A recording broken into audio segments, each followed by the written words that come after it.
죄의 기원, 그러니까 우리가 보편적으로 우리 많이 알고 있는 그런 죄가 우리가 저도 어릴 때 이렇게 신앙생활을 해오면서 뭐 학습문답이나 세례문답을 받게 되면 최초의 원자자는 누굽니까? 이게 이 질문이 나와요. 이 질문이 나오면 거기다가 아담 이렇게 썼어요. 그런데 성경을 쭉 이렇게 상고를 해보니까 죄의 기원이 있더라고요. 우리가 당장 창세기 3장에 보게 되면 범죄하게 되는 그런 장면이 나오는데, 거기에 보게 되면 뱀이 와서 미혹을 했잖아요. 그런데 처음 교회 나왔으니까 뭐 영적 세계가 뭐 어떤 것인지 그 체계가 어떻게 되어 있는지, 어떻게 해서 우리가 죄인이라는 건지 아무것도 모르잖아요. 그래서 그렇게만 생각하고 있었죠. 아무렇지 않게. 그때는 성경도 많이 읽지 않았을 때고 그런 상태였는데, 근데 이제 성경을 자꾸 또 읽고 보니까 뱀이 와서 미혹을 함으로 해서 인간 조상이 먹게 됐으니까, 그럼 이거는 뭔가 이 뱀이라는 존재가 누구냐 도대체 이게 그 얘기예요. 그래서 계시록에 보니까, 자, 계시록 12장 우리가 잘 아는 구절이죠. 다시 한번 보겠습니다. 자, 계시록 12장 9절을 한번 살펴보면요, 이쪽이 빠르겠습니다. 자, 9절을 다시 한번 읽어볼까요? 한번 시작. 큰 용이 내쫓기니 옛 뱀 곧 마귀라고도 하고 사탄이라고도 하며 온 천하를 깨는 자라 그랬어요. 그러니까 이 내용은 어떤 내용? 이런 내용이죠. 그 이전을 이렇게 살펴보게 되면 하늘에 전쟁이 있으니 미가엘과 그의 사자들, 그리고 용과 더불어 싸울세. 그러니까 용도 그의 사자들이 있더라. 그러니까 미가엘과 그의 사자, 그리고 용과 그의 사자. 그러니까 이 악의 축과 그러니까 선의 이렇게 축이 정면 충돌을 하게 되는 그런 상황인데요. 그런데 용과 그의 사자들도 싸우지만 이 미가엘은 하나님의 권능을 말하는 거잖아요. 그렇기 때문에 이길 수가 없죠. 그러니까 이기지 못하여 다시 하늘에서 그들이 있을 곳을 얻지 못했습니다. 자, 그런 가운데 그 큰 용이 내쫓겼어요. 근데 이 봐보니까 이게 누구더라? 이게 옛 뱀이라는 존재더라. 그럼 옛 뱀이라고 한다면 그럼 이 뱀은 도대체 누구를 말하는 것이냐 그 말입니다. 나오죠. 그런데 뱀은 여호와 하나님이 지으신 들짐승 중에 가장 강교하니라. 뱀이 있어. 뱀이 여자에게 물어 이르되 하나님이 참으로 너에게 동산 모든 나무의 열매를 먹지 말라 하시더냐. 이렇게 이제 미혹이 시작이 됐죠. 그래서 이런 장면들을 보면서 이 죄는 우리 인간 조상이 범죄를 하고자 해서 죄를 지은 것이 아니었구나. 하나님은 분명히 생육 번성해서 땅에 충만하라. 땅에 하나님께 지어놓으신 모든 것들을 지배하고 다스려라. 이렇게 말씀하셨잖아요. 그런데 그 하나님 하신 말씀대로만 순종만 하면 행복하게 살 수 있다는 얘기죠. 그런데 이 뱀을 통한 그 무엇이 우리에게 들어오게 됨으로 인해서 우리 인간 또한 이제 그때부터 죄라는 개념을 알게 되고, 그러다 보니까 이제 이 죄 삭선 사망이라는 하나님의 말씀처럼 우리 인간에게는 원치 않는 일들이 그때로부터 우리에게 펼쳐졌고, 요새 우리가 미션 코람데오 영성 실천 원리를 우리가 전하고 있잖아요. 거기에 죄의 유전자, 그러니까 유전은 유전인데 보통 우리 일반적인 유전자, 그러니까 이 유전자는 이렇게 생명체가 형성이 될 때에 부모의 모든 정보를 다 이렇게 복제해서 태어나잖아요. 그래서 그것이 우리 자녀들에게서 나타날 확률이라는 것은 다 사실 100% 복제돼 내놓은 거 아닙니까? 그렇지 않습니까? 다 복제해서 100% 복제해서 절반만 하는 건 아니잖아요. 다 복제해 내려오는 거니까. 그런데 우리 자녀들에게서 그게 나타날 확률이라고 했을 때 우리가 보통 보편적으로 약간 50% 전후 이렇게 말을 하는데요.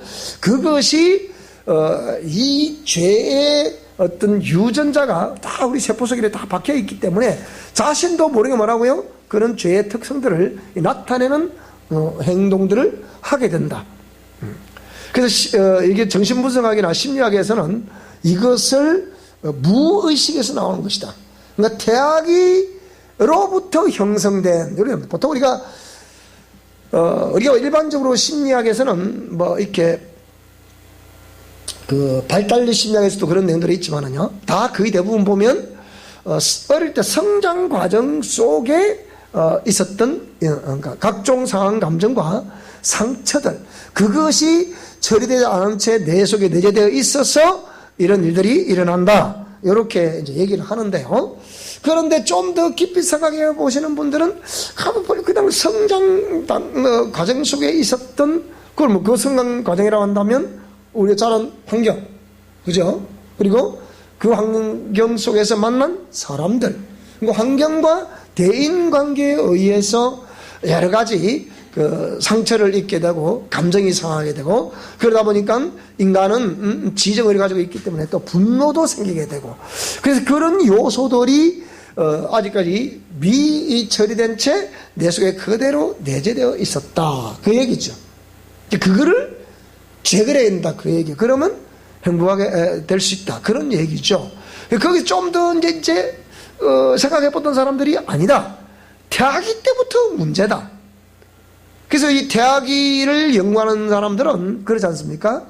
자, 6주 이내의 태아는 외부로부터 들어오는 모든 그 정보들을 여과 없이 그대로 다 100% 흡수를 한다는 거예요. 그것이 눈에 보이지 않지만 이제 이렇게 그 생명체의 모든 세포 속에 다 이렇게 내재되어 있다. 그렇게 저처럼 이렇게 말하지 않지만 제가 그렇게 표현하는 건데요. 근데 그 사람에게 나타난 특성을 볼 때 그것을 그때 그렇게 형성이 된 것이다, 이렇게 얘기를 합니다.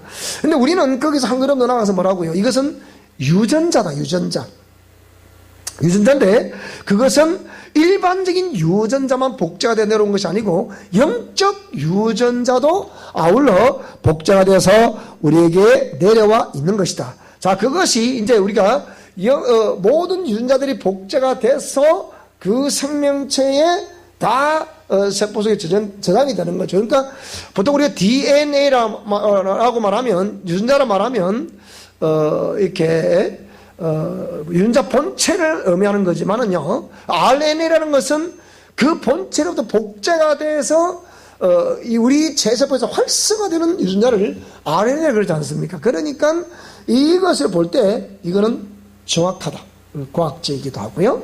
그래서 우리가 또 이거를 이제 이런 과정을 보면서 이 영적 세계라는 것이 우리가 부인할래야 부인할 수 없는 거구나. 그러니까 성경이 아니고서는 인생 해답을 낼 수가 없는 거구나.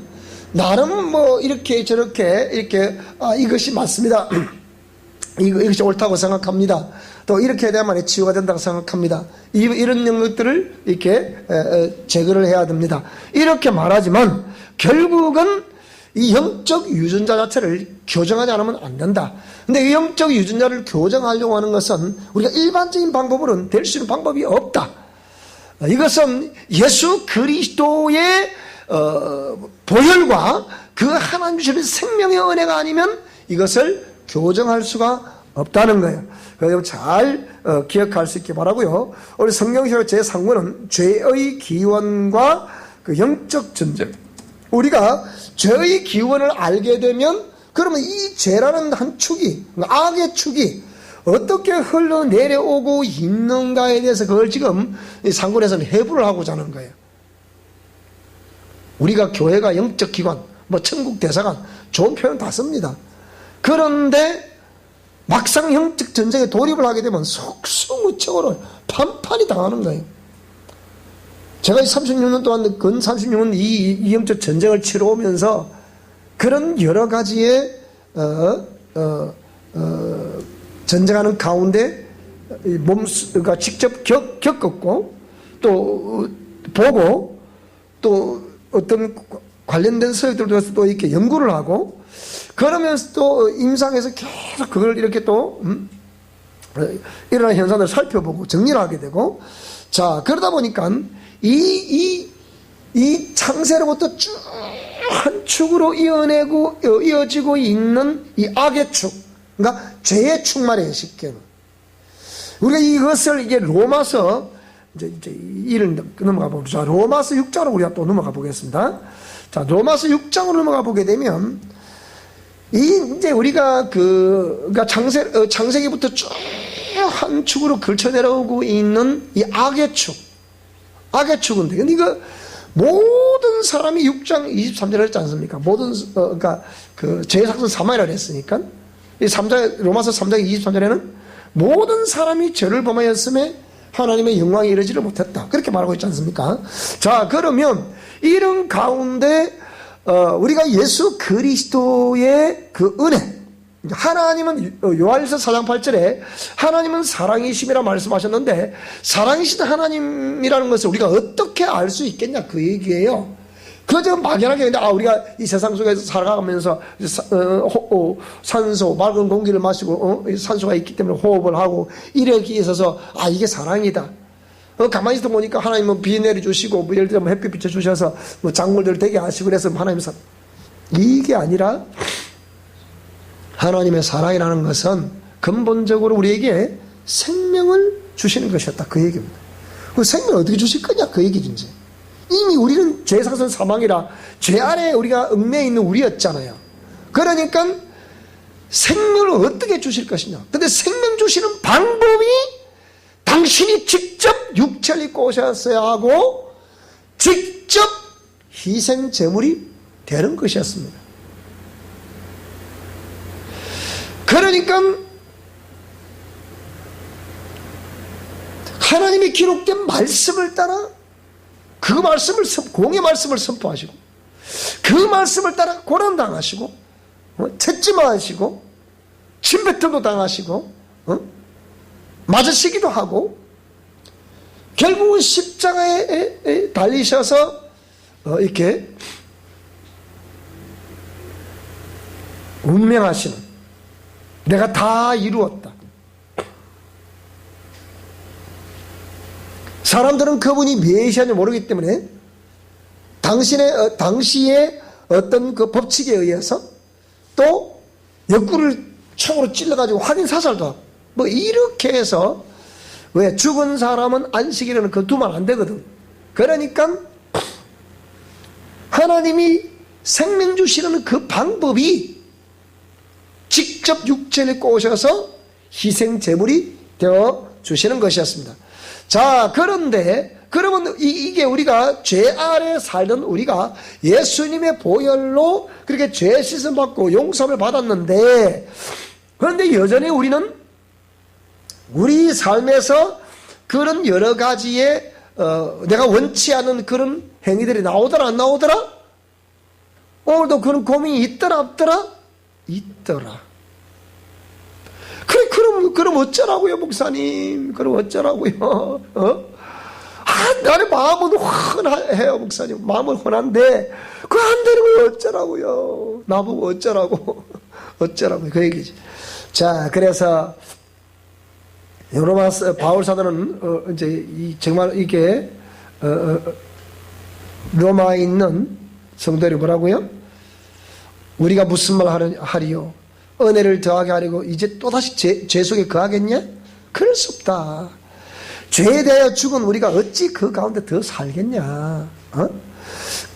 무릇 그리스도 예수와 합하여 자 침례를 받은 우리는 자 세례를 받은 우리는 그의 죽으심과 합하여 나도 침례를 받았다. 알지 못하느냐? 이거 세례 다 받았잖아요. 우리도 유아세례 받았죠. 뭐 우리 원래는 성경에는 뭐 유아세례는 없습니다만은 어쨌든 세례 다 받았어요. 이게 다 받았는데 그러면 이 세례라는 의미는 뭡니까? 세례는 나의 모든 그 죄악의 요소들을 가지고 이 물속에 잠길 때 그 제약도 같이 잠겼다는 거 아닙니까? 그 물에서 올라올 때 뭐라고요? 부활했다는 거예요. 예수님이 죽으시고 부활하신 것 같이 우리는 그 사실을 믿기 때문에 이 사실을 믿는 사람은 뭐라고요? 세례와 성만찬 그거 해가라. 그래서 우리가 침례를 받는 거예요. 저도 침례 받아봤거든. 내 장로교 출신이잖아. 우리 장로교 세례밖에 안 하잖아. 그 제가 일부러 침례를 받아봤어. 제가 침례 받으면 기분이 어떤지. 그거 이라고 퐁 하고 올라오대 그냥. 그걸 끝나대 그냥. 그게 침례 정성이 다 돼 있어요. 왜 그러냐? 하도 침례교는 침례 곧 구원이라 생각합니다. 맞죠? 그죠? 확실하게 죄인인 나의 옛사람이 그 세례를 받게 될 때 받고 물속에 올라올 때 뭐라고요? 이미 물속에 잠겼다. 밥티죠. 잠겼다는 건 뭘 말하는 거예요? 죽었다는 걸 의미하는 거란 말이에요. 그 물속에 올라올 때 뭐라고요? 다시 내 원래 죄 없던 나의 속사람 다시 부활했다는 거예요. 다시 내 속사람이 살아났다는 거예요. 그런데 논리는 그런데 막상 삶을 살아가 보니까 이 죄악 이어서 나오더라 안 나오더라?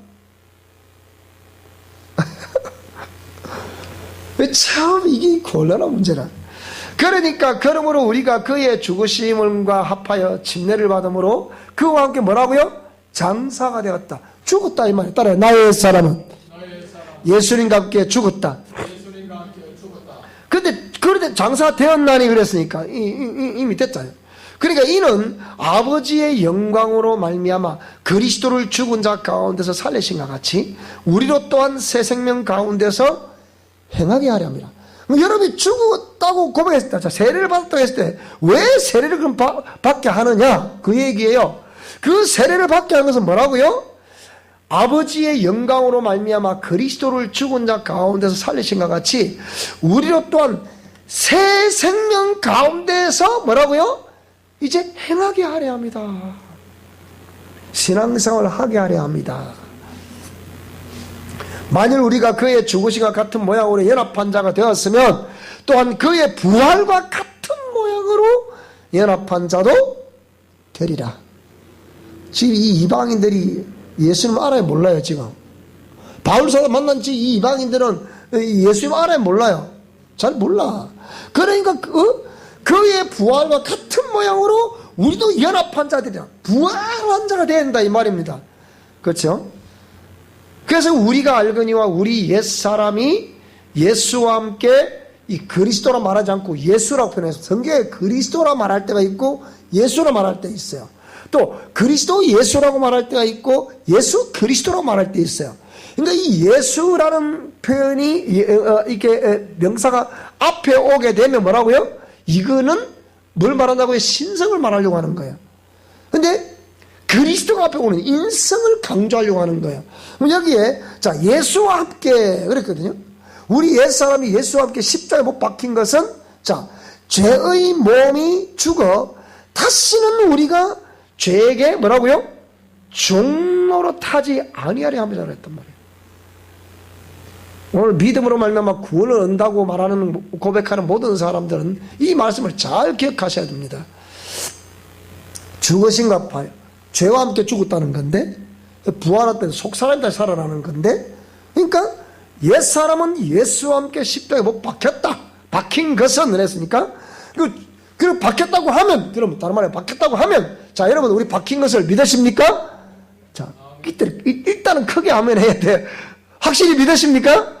아멘이죠. 그럼 박힌 것은 그러면 죄 몸이 죽었다는 얘기라는 얘기예요. 그러니까 다시는 우리가 죄에게 종로로 타지 아니하려고 하는 것이다. 근데 종로로 타더라 안 하더라? 하나님 잠시 계시 보세요. 내가 좀 일 좀 보고요. 그래가지고 우리가 우리 생각 우리 방법 막 있죠 그죠? 있다고. 이는 죽은 자가 죄에서 벗어나 어렵다 하심을 얻었습니다. 만일 우리가 그리스도와 함께 죽었으면 또한 그와 함께 살 줄을 믿는다. 이렇게 쭉 해보세요. 자, 요 뒤에 뭐라고 했냐? 그러므로 너희는 자 보세요. 이와 같이 너희도 너희 자신을 죄에 대하여는 죽은 자요 그리스도 예수 안에 하나님께 대하여는 뭐라고요? 살아있는 자로 여겨라. 여깁니다. 우리 다 여기죠, 그죠? 다른 말하면 살아있는 줄 믿어라 그 얘기예요, 그죠? 믿죠, 그죠? 묻잖아요. 그러면 너희는 죄가 너희 죽을 몸을, 그러니까 어차피 우리 몸은 뭐라고 죽는다는 거예요. 제사선 사망이라는 법칙에서 우리 죽는다는 거예요. 그런데 너희는 그렇게 그러니까 예수님 안에서 살아있는 자로 여김을 받았다고 하면, 그걸 민다고 하면 너희는 죄가 너희 죽은 몸을 지배하지 못하게 해라 그 얘기예요. 이거 그러면 당연히 이 싸움을 하라는 거죠, 그죠?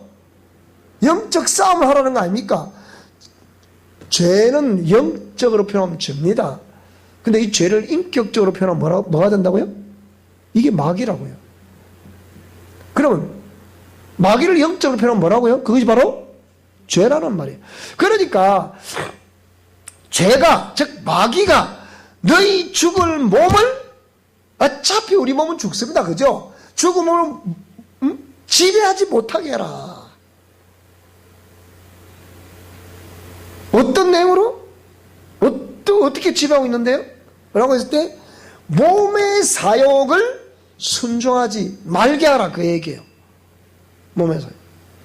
그래서 너희 지체를, 우리 이게 머리에서 발끝까지 모든 지체, 그래 우리가 보혈상 할 때도 머리에서 발끝까지 뭐라고요?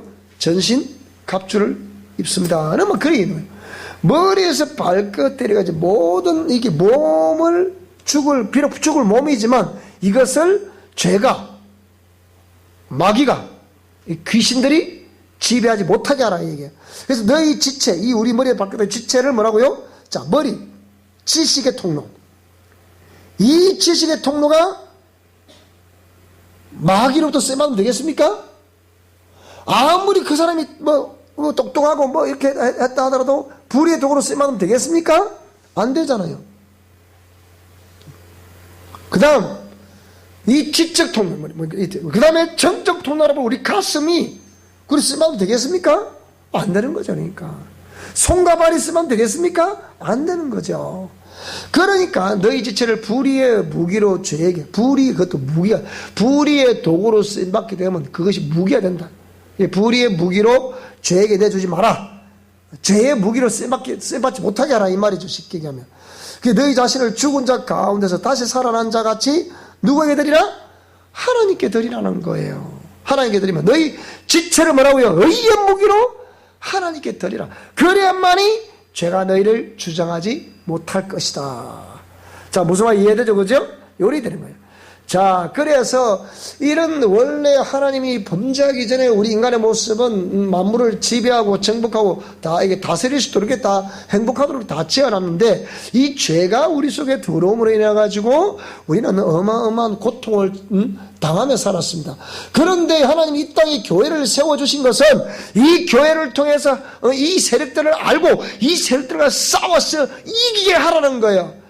그래서 주의 종들을 세운 것이고 교회를 세운 것이고, 교회는 영적 전투의 장이라서 누구든지 이런 요소들이 교회를 들어오면 이 세력들을 제거하라는 거예요. 그러니까 그렇잖아요.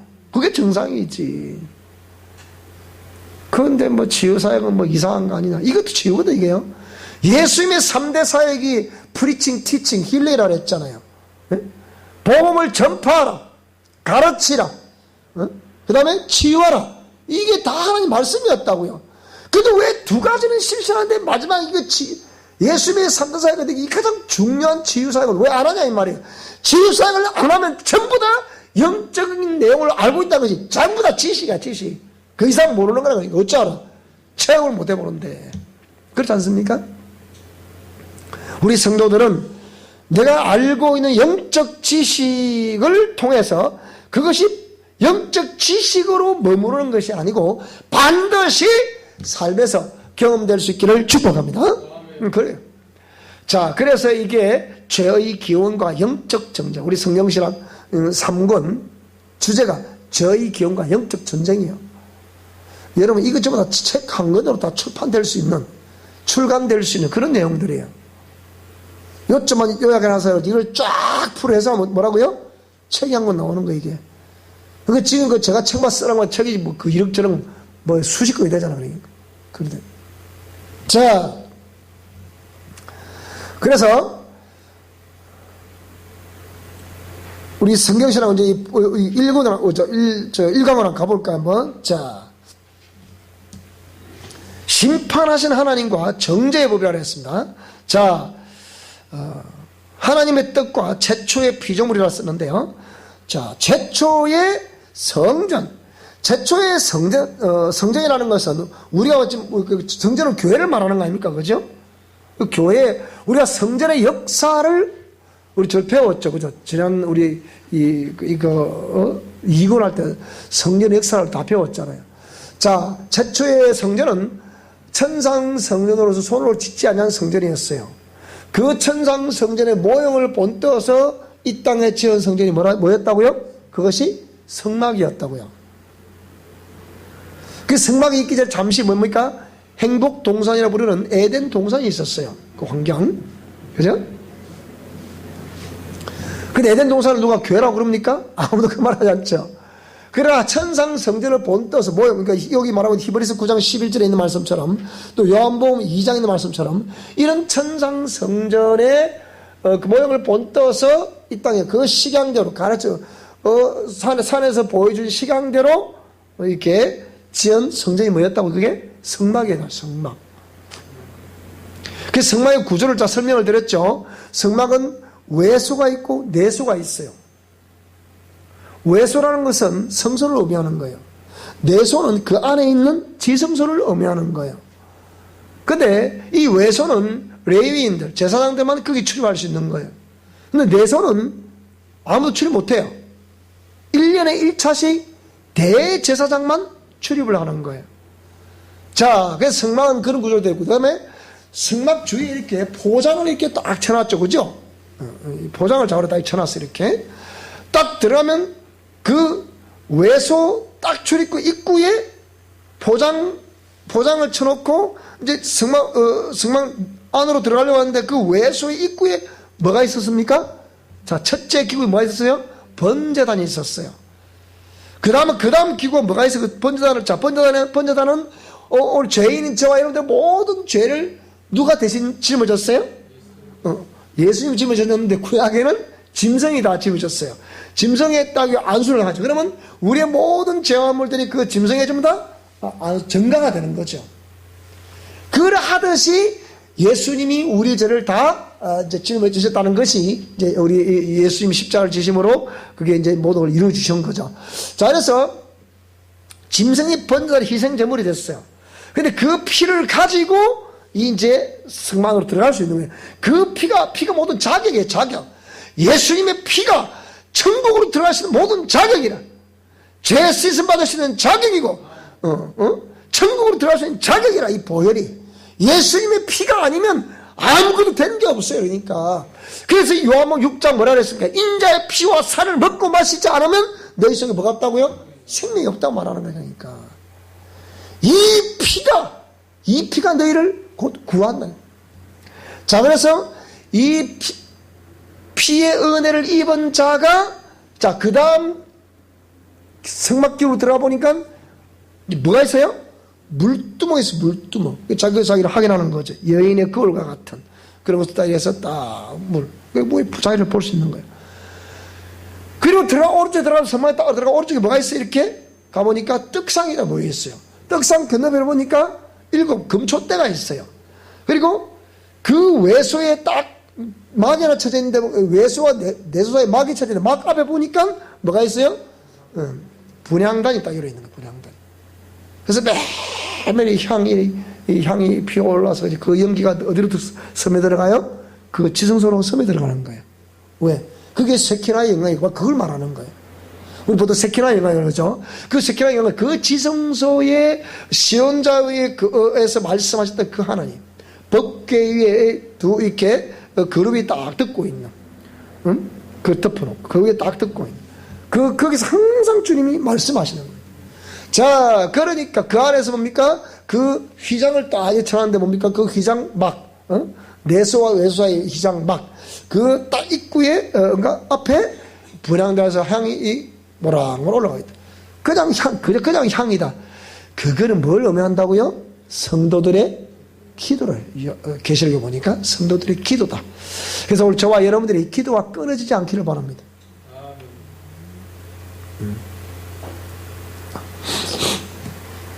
그래서 그 안에 들어가니까 법궤가 놓여요. 법궤 뚜껑을 딱 열어보면 뭐가 들어있어요? 뭐가 들어있어서 법궤 안에? 자, 만나가 있어요. 첫째로 우리 법궤니까 뭐가 있어요? 그 안에 두 돌판이 있는 거죠. 두 돌판이 있고 또 뭐가 있어요? 만나요. 또 뭐가 있어요? 쌍난 지팡이가 있어요. 요렇게 해서 그게 이제 그룹이 또 아예 듣고 있는 거죠. 그죠? 그걸 시험자라는 거예요. 자, 이렇게 해서 이런 최초의 성전, 하나님의 뜻이라는 것은 그 성전에 관심이 있는 거예요. 제가 지금 쓰고 있는 책이 뭐라고요? 책을 한번 이름 한번 보여드릴까 한번? 지금 이 책을 쓰고 있어요. 이게 어디가 갔나? 신간교회론 써놨죠. 이게 뭐라고 써놨냐? 이 신간교회론인데 지금 책을 지금 막 이렇게 거의 쓰는 게 다 써놨어요. 쓰는 게 보충하고 빼고 넣고 이렇게 교정하는 중인데요. 자, 이게 지금 신간교회론입니다. 교회론인데 이게 쭉 올라가 보니까 이렇게 뭐라고 썼습니까? 이렇게 다시 오시는 그리스도께서 원하시는 신부된 교회. 이게 지금 뭐라고요? 책 제목이에요. 위리린티로 다시 오시는 그리스도께서 원하시는 신부된 교회. 이 제목이라고. 그러면 우리가 말하는 이제 그 교회라는 개념을 알아야 이 설명이 되겠죠. 뭐가 교회다고요? 결국은 여기 뭐가 교회라고요? 결국 뭐가 교회냐? 도대체 뭐가 교회겠냐?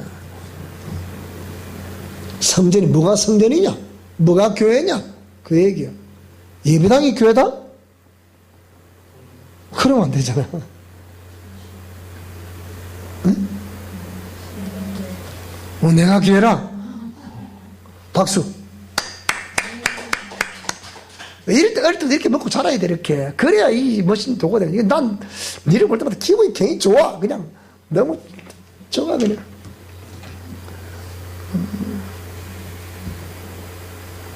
그래, 맞아요. 내가 교회야, 내가 교회.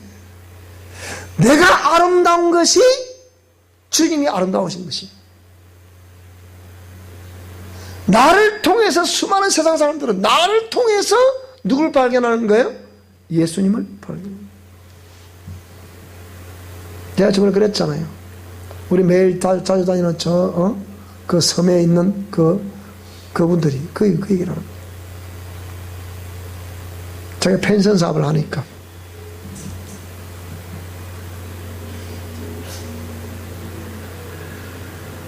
지금까지 수많은 목회자들을 만났지만 그 장로님 하신 말씀, 수많은 목회자를 만났지만 가장 자기가 볼 때 목회자 같고 편안함을 주시는 분이 진주에 있는 목사님이더라. 그 얘기를 하더라고요. 직접 얘기를 하는 거죠. 다음에 오실 때 목사님 꼭 전화를 주시고 오세요. 왜요? 그러니까 목사님 드실 거 많이 잡아놓을게 그러더라고.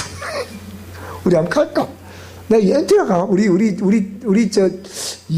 내가 야외를 못 가서 한번 갈까 생각하는데 어찌 생각하십니까? 네? 우리 그냥 주일 대회를 한번 갖고 가서 할거나? 제자입니까? 라는 책을 지은 후안 칼로스 오르티즈 목사님이 제자입니까? 책을 썼잖아요.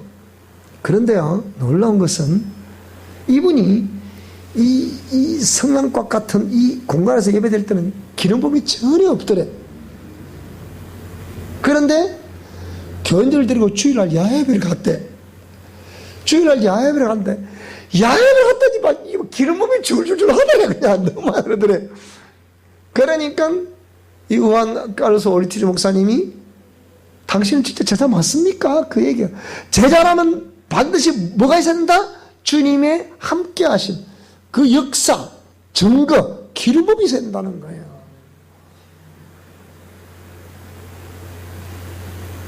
무슨 말이 되죠, 그죠? 그러니까 의식을 위한 의전을 위한 의전을 해서는 안 된다 이 얘기예요. 하나님의 강력한 기름부음이 있는 그런 의전이 돼야 되지, 그죠? 자, 그래서 성전은 우리가 말하고 있는 예배당, 그 예배당은 집당자를 썼죠. 집당자. 예배당이라 그러는, 그런 예배 드리는 집이라 그 말이에요. 그렇죠? 그 우리가 예배 드리는 우리 사랑의 교회당 하면 이 예배당, 이 집이지만, 자, 이 집이 오늘 참 성전인 저와 여러분들의 심령으로부터 정말 세키나의 그 영광이 흘러나와서, 지성소로부터 여호와의 영광이 흘러나와서 오늘 저와 여러분 심령을 적실 수 있기를 바랍니다. 우리의 가정과 우리의 직장과 우리의 사업장과 우리의 자녀들을 다 적실 수 있기를 주 여러분으로 축복합니다. 이게 참 성전이라. 그래서 우리 오늘 갔더니 그분이 거기 오신 거야. 내가 보니까. 그래 참 이런 생각이 들더라고. 물론 뭐 도로가 이쪽 저쪽에 이쪽에서 할 수 없었지만은요. 자, 그래서 하나님은 그러한 모든 것들을 이제 우리가 참 성전이었냐 아니냐, 다시 오시는 그리스도께서 원하시는 신부된 교회가 어떤 거냐 도대체. 그 그림책을 쓰는 거거든요. 중요한 거죠. 몰라도 교회론에서는 충격을 줄 거야. 저기 나오면. 그럴 수밖에 없죠. 왜? 교회라면 전부 다 우리가 이 예배당, 이거 뭐 이 예배당을 짓기 위해서 지금 수백억을 데리고 지금 난리야, 지금. 그 피가 서려 있는, 어려 있는 그 하나님 주신 예물을, 집 짓는다 허비를 합니다. 그럼 복을 받는다. 맞습니다. 정말 하나님으로 중심으로 섬기는 성도들은 복을 받죠. 받죠. 그러나 하나님의 참뜻은 여기 있는 건 아니다. 그렇죠? 우리 성도들이 예배를 드리기에 편리한 공간을 마련하는 것은 당연히 이스크를 마련해야 돼요. 그렇지만 하나님이 원하시는 성전이라는 것은 그런 개념이 아니거든요. 자, 그래서 최초의 성전은 태초에, 즉 요한복음 1장 1절의 태초, 창세기 1장 1절에도 태초가 있는데 이 태초를 말하는 것이 아니고 창세기 1장 1절의 태초는 시간의 시작을 의미하는 태초예요. 근데 요한복음 1장 1절의 태초는 시간의 시작 그 이전에 하나님, 신이신 하나님의 뜻을 가지고 있는 그 하나님으로부터 시작된 예정과 경륜의 시작이 태초. 무슨 말이 되죠? 그죠? 그 태초를 의미하는. 그래서 하늘나라에 손으로 짓지 않냐 뭐가 있었다? 성전이 있었다는 거예요. 근데 신이신 하나님의 최초의 뜻은 그 뭡니까? 그 뜻은 그러니까 손으로 짓지 않은 성전에 거하시고 계시던 그 주님의 참 뜻은, 그러니까 다른 뭐 신이신 하나님, 데우스라는 신, 철학에서 데우스라 그러죠. 그래서 그 당시만 당시만 하더라도 수많은 우리 성경의 기록을 보게 되면 예를 들면 창세기 그 당시만 하더라도 또 수많은 신들이 있었잖아요, 그죠? 출애굽기 3장 14절에 나 여호와는 스스로 인자다 말 그냥 나온 게 아니에요. 그 당시에도 수많은 신들이라는 존재가 많이 있었거든요. 그러면 당신들은 무슨 신이길래 도대체가 뭐 이렇게 자꾸 얘기하냐 하니까 그 모세가 물었잖아요. 사람 백성들이 모세가 예를 들어 우리 약속에 따라 가자 그런 말하면 네가 누군데 누가 너 보고 우리를 그렇게 데려가라 시켰냐 물으면 내가 뭐라고 대답해야 되겠습니까? 그런 말하니 뭐라 그래요? 당신 누굽니까? 뭐라고 대답해야겠습니까? 말하니까 나는 스스로인 자다. 스스로 있는 자존자가 나를 너에게로 보냈다고 말해라 그 얘기예요. 그 얘기예요. 그러니까 스스로인 자네요. 그 당시만 하면 수많은 신상도 있고 다 있었거든요. 다 있었잖아요. 다 있었는데 그러면 그런 신도 있는데 그럼 당신들이 이 하비루들 세상 나라도 없고 소망도 없고 어떤 통치자도 없고 오직 하늘만 바라보고 사는 사람들, 이 사람들을 하비루라 그래요. 근데 종살하고 있는 사람들, 힘없고 연약하고 그런 하베르들이었거든. 그런데 이 하베르들에게 뭐라고요? 하나님이 나오라! 그래 말하니까 아니 누군데 우리 원하? 우리는 애굽에 지금 잘 살고 비록 고통스럽지만 이렇게 그 얘기예요. 그러니까 스스로 인정한 나를 너에게 보내서 그들을 이끌어 가라. 너들 이끌어 가라 그랬다. 따라와라! 팔로미! 따라오라는 거예요. 자, 그렇게 말하니까, 그러니까 이렇게 말씀하신 하나님의 최초의 뜻은 뭐냐? 당신의 생명 주시려는 그 사랑을 공개하는 것이었다 이 얘기예요. 뜻을 공개하는 것이었다 그 얘기입니다. 여러분도 정말 우리가 하나님의 뜻에 합한 그런 성도들이 되어서 하나님의 뜻을 알 수 있고 헤아릴 수 있는 저와 여러분 될 수 있게 바랍니다. 그게 공개하신 거예요. 그럴 때 그 뜻을 그러면 공개하시려고 하면 뭐라고요? 그 뜻을 품속에 가만히 가지고 있으면 공개가 아니잖아 그거는. 그 어째 됐습니까? 세 번째 뭐라고요? 그 뜻을 명령하셔야 되는 거예요. 그래서 명령하시는 거예요. 그래서 요한복음 12장 50절을 보니까 예수님이 뭐라고 하셨어요? 나는 그의 명령이 영생이 온다. 그 뭡니까? 그 명령은 영원히 존재한다는 얘기죠. 그걸 구체적으로 이제 명령하기 시작한 것이 뭡니까? 창세기 1장이에요. 창세기 1장은 뭡니까? 그 신이신 하나님, 야훼 하나님의 품속에 있었던 그 뜻을 품속에 가져온, 감춰두기를 원치 않으시고 뭐라고요? 그것을 이제 명령하셔서 공개하시는 장입니다. 그래서 명령하시는 거예요. 명령하심으로 예정하신 예정과 그 뜻을 펼치시기 시작하는 거죠. 근데 이렇게 하려고 하니까 그러면 그 명령했을 때 명령을 수종들은 종이 있어야 될 거 아닙니까? 그죠? 그래서 그 종이 누구라고요? 최초의 피조물이었다 이게. 그 누구라 그게? 바로 천사였다. 그래서 시편 103편 19절로 22절, 에스겔서 28장 13절, 유다서 6절, 이런 뭐 유다서도 보면 나오죠. 6절에 보면 뭐라고 했습니까? 이 천사들은 지위가, 자기 지위가. 자, 유다서 6절 한번 볼까요? 한번. 자, 유다서 6절 보게 되니까 뭐라고 그럽니까? 자, 시작. 또 자기 지위를 지키지 아니하고 자기 처소를 떠난 천사들을 큰날의 심판까지 영원한 결박으로 흑암에 가뒀다. 이거는 지금 마귀를, 사단을 의미하는 건데요. 그 자기 지위가 원래 자기 지위가 있었다 없었다? 있었다는 거예요. 그러면 자기 지위가 있었으면 여기에 자, 에스겔서 28장 13절 보니까 예를 들면 소고와 비파를 뭐 이렇게 준비했다는 거 보면 이 존재는 그러면 소고와 비파, 하나님이 노래하는 그런 존재로 지원받았구나. 그래서 이 시편 103편 19절로 22절을 여기 쭉 22절을 보시게 되면 뭐라고 기록되어 있냐? 자, 하나님의 뜻을 수행하기 위하여 뭘 졌다? 천사를 지었다는 거예요. 지원받은 그 천사들에게 각자에 뭘 부여했다? 지위를 부여하셨다는 거예요. 그래서 그 지위를 부여하심으로 하나님을 섬기며 하나님의 영광을 노래하게 했다는 거예요. 그런 천사는 그런데 뭘 가지고 있다? 자유의지를 가지고 있다. 자유의지를 가지고 하나님을 섬기고 있었다는 거예요. 그러면 그 피조물을 다스리는 법이 있을까요 없을까요? 그러면 일단 피조물을 만들어놨으니까, 피조물을 지어놨으니까 피조물을 다스릴 수는 어떤 법, 룰이 있어요. 법이 있어야 되니까. 자, 그 법 갈라디아서 3장 19절을 보니까 이걸 천사들로 말미암은 법이라고 했어요.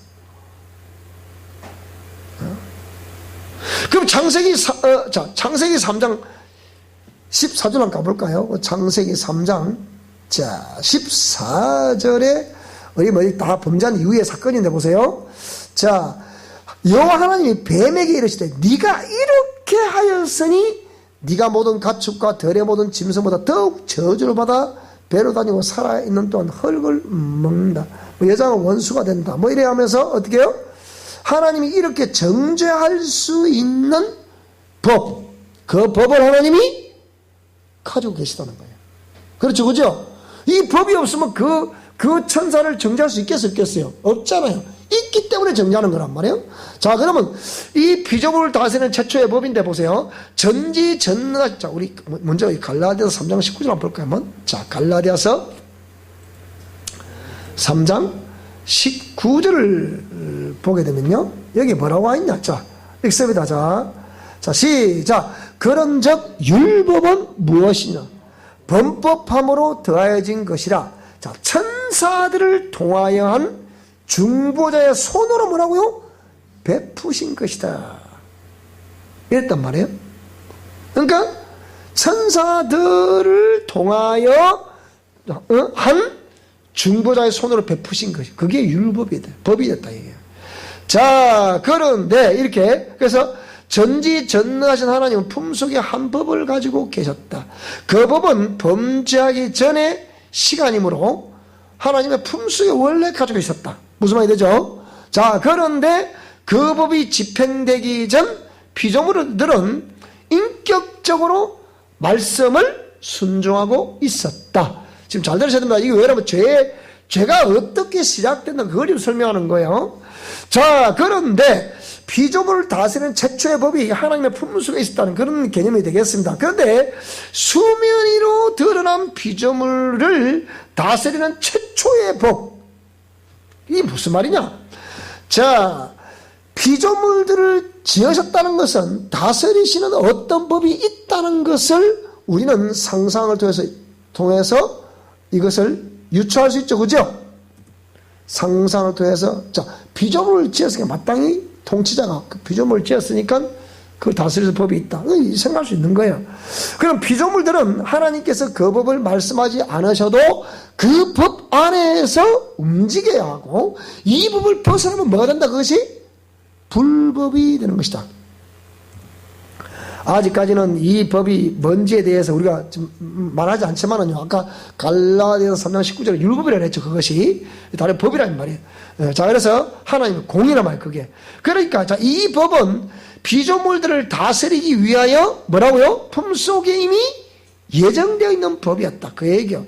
그 법이 최초로 적용되기는, 자, 이 나오죠. 이제 최초로 뭐라고요? 이 법이 적용되기는 뭐라고요?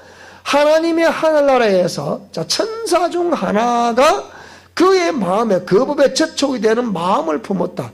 그 때문에 죄라고 말할 수 있는 것이 이 천사에게서 뭡니까? 이렇게 마음속에서 이렇게 생성이 됐다는 거예요.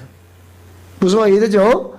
자, 그리 품자 심판하신 하나님은 즉시 그 법의 효력을 뭐라고요? 발생을 시키는 거예요. 성경은 그 법을 최초로 첫 피조물인 누구에게? 천사들에게 처음으로 적용해줘. 왜? 처음 피조물이니까. 그 천사에게 뭐라고요? 이 법을 처음으로 적용을 하시는 거예요. 그래서 중심을 보시는 하나님께서 천사들로 말미암아 공의의 법을, 여기 중심 보신 천사들이 아니고 중심 보신 하나님께서 천사들로 말미암은 공의의 법이다. 이렇게 해야 됩니다. 자, 이렇게. 요거는 우리가 이제 다음 주에 다음 강의 하도록 하겠습니다. 오늘은 여기에 하나님의 뜻과 최초의 피조물, 그들을 다스리기 위해서 뭐가 필요했다? 법이 있었다. 법을 아직 말씀하지 않으셨죠. 그죠? 말씀하지 않으셨는데 이 법이 어디 있었다? 하나님의 품속에 있었다. 그래, 설령 이걸 말씀하지 않으셔도, 그럼 그 피조물들은 그 하나님께 명령하신 명령을 따라 잘 해야 되잖아. 그죠? 그 상식이죠. 그죠? 근데 만약에 잘못했을 때 뭐라고요? 즉각 그 법은 이제 효력을 발생한다. 그러니까 최초에 이제 그 법을 적용하시는 거죠. 그죠? 자, 여기까지만 잘 이해하시면, 그러니까 이런 말씀을 잘 배우면, 그래, 그러면 이게 우리는 완전히 따라, 나는 마귀에게 완전한 피해를 입은 존재구나. 그럼 우리는 누굴 알아야 되겠어요? 이 마귀라는 놈 알아야지. 이놈에게 쌍심지를 켜고 막 덤벼 들고 이놈하고 맞짱할 때도 이놈하고 막 싸워 이겨야 돼. 이러고. 그렇지 않습니까? 그죠? 자, 여러분 이길 수 있기를 주님으로 축원합니다. 찬송합시다.